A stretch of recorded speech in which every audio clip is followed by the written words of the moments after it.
দাদাভাইকে আমি বহুবার বলেছি যে তোর বউ কোনো দিনও রোগা হবে না, কোনো দিনও না। মানে এত টুক করে রেখে দিল। ঢেকে দিন কেন? মিথ্যে কথা একদম বলিস না সুস্মিতা। খোল খোল খুলে দেখা কি খাচ্ছিস। আমি তো লোভ একটা মানুষের কি করে হতে পারে। আমি পাশের একটা ক্যাফেতে বসে খাচ্ছিলাম, বলছে ওটা নিয়ে আয় সাথে করে। আমি জানি না দেখি খাচ্ছিলি, আমাকে পুরো ফাঁসিয়ে দিয়েছে। ঠিক আছে, ও খাচ্ছিল, আমি এটা জাস্ট ধরে আছি। ওকে দাঁড়াও, ব্যাক ক্যামেরা দেখাচ্ছি আর সত্যিটা বলছি।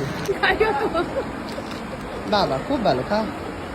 সব রেকর্ড হচ্ছে, সব দাদাকে পাঠাবে এবং জনতাও দেখবে, সাক্ষী থাকবে জনতা। তুই এত সেজে গুজে মেট্রোয় কেন? তার কারণে স্পেশাল কাজে যাচ্ছি। তোর গাড়ি কোথায়?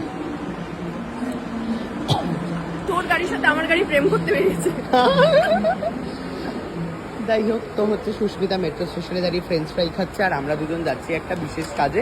কি কাজ জানতে হলে দেখতে থাকো।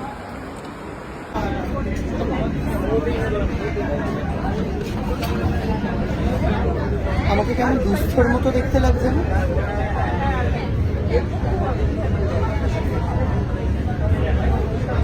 কি জানি, আমি ঠিক বুঝতে পারছি না।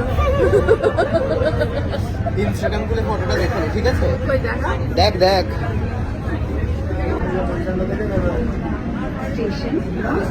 ফাইনালি আমরা নেমে পড়েছি এসপ্ল্যানেডে। জোর কদমে হাঁটছি, তারপর আমাদের একটা ইভেন্ট রয়েছে 8 ঘন্টা। আমরা অলরেডি লেট, তার মধ্যে সুস্মিতার জুতো ছিঁড়ে গেছে, মানে একটা ম্যাসাকার অবস্থা। সুস্মিতা চাইছে যে 100 টাকা দিয়ে আলমসলির জ্যাকেট পরে 100 টাকার প্ল্যানেটের জুতো পরে ও যেতে চাইছে। আমি ওকে হাত ধরে রেখেছি যে যেতে দেব না আমি। আমার মাথার চুলের খুবই খারাপ অবস্থা, এই নিয়ে আমি চলেছি ইভেন্টে। চুলটা ঠিকই হচ্ছে না। হ্যাঁ, একটুখানি 2 মিনিট শুয়েছিলাম স্নান করে। হচ্ছে গাড়ি যাওয়া নিষেধ আজকের জন্য, তার কারণ আমরা যাচ্ছি ছেঁড়া জুতো আর চুল খাড়া নিয়ে। বাকি আছে একটা, বাকি আছে একটা। সুস্মিতা একটা দিয়ে দাও। কি বলে স্টেজে যেতে যাবে, ওটা হলেই পাঠানো। এদিকে একটু হলুদ জামা দিবি, হলুদ জামা।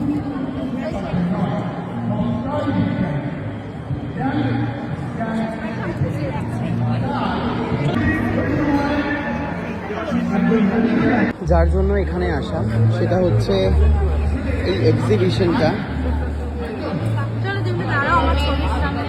স্যার অ্যাকচুয়ালি এটা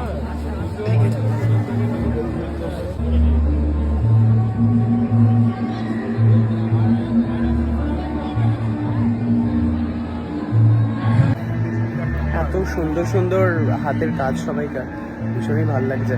আর আরও দেখাচ্ছি, প্রচুর ইন্টারেস্টিং ফটোজ রয়েছে, মানে পেন্টিং রয়েছে প্লাস ফটোজও রয়েছে, মেবি হ্যাঁ তোলা ফটো রয়েছে।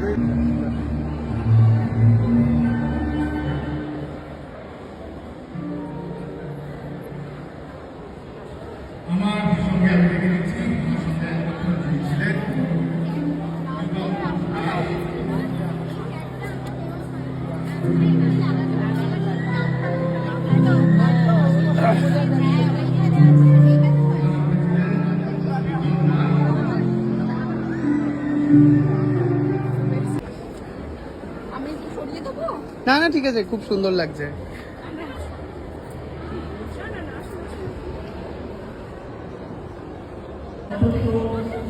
উনি একজন মানুষ, আমাদের কেআইএফ এর একটি স্মারক।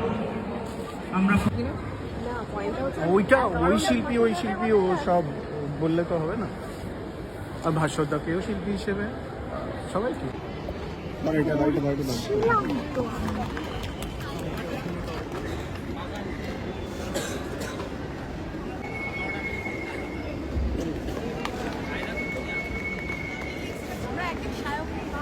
অনেক গুরুজনদের দেখেছি কিভাবে they all used to push us towards either music, either painting,